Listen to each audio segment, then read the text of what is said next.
ತಂಗಿ ಅನ್ಯೋನ್ಯತೆ ಅಂದ್ರೆ ಹಿಂಗೆ ಇರಬೇಕು. ಸೊ ಯಾವ ತರ ಸ್ವಾಗತ ಮಾಡಕ್ ರೆಡಿ ಮಾಡ್ಕೊಂಡಿದ್ದೀರಾ ಮೇಡಮ್? ನಾಳೆ ಅವ್ರದ್ದು ಬರ್ತಡೇ ಇದೆ, ಸಾರಿ ಮಂಡೇ. ಸೊ ಮನೆ ತುಂಬಿಸ್ಕೊಳ್ಳೋದು, ವೆಲ್ಕಮ್ ಮಾಡೋದು ಅಷ್ಟೇ. ಏನಾದ್ರು ಹೇಳಿದ್ರು? ರೋಸ್ ಹಾಕಿ ಇಲ್ಲ ಇಲ್ಲ ಏನು ಹೇಳಿಲ್ಲ. ಇವರ ಹುಡುಗರೆಲ್ಲ ರೋಸ್ ಹಾಕಿ ವೆಲ್ಕಮ್ ಮಾಡ್ತಾರಂತೆ. ಡೆಕೋರೇಷನ್ಸ್ ಮಾಡ್ಬಿಟ್ಟು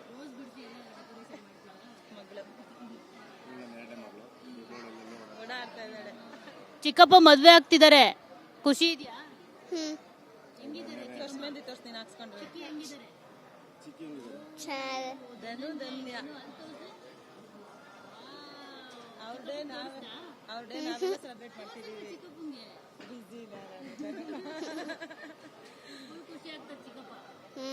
ಹೆಂಗಿದ್ದಾರೆ ನಿಮ್ ಚಿಕ್ಕಿ? ಅವ್ರಿಗೋಸ್ಕರ ಡ್ಯಾನ್ಸ್ ಮಾಡಿ ಎಲ್ಲ ಇದು ಮಾಡಿದಾಳೆ. ಅವಳು ಫುಲ್ ಖುಷಿ. ಅವಳಿಗೆ ಅವಳು ಒಂದು 15-20 ಡೇಸ್ ಇಂದಾನೆ ನಾನು ಹಂಗ್ ಮಾಡ್ತೀನಿ ಹಿಂಗ್ ಮಾಡ್ತೀನಿ ಅಂತ ಹೇಳಿ ಪ್ರಿಪೇರ್ ಆಗ್ತಾಳೆ.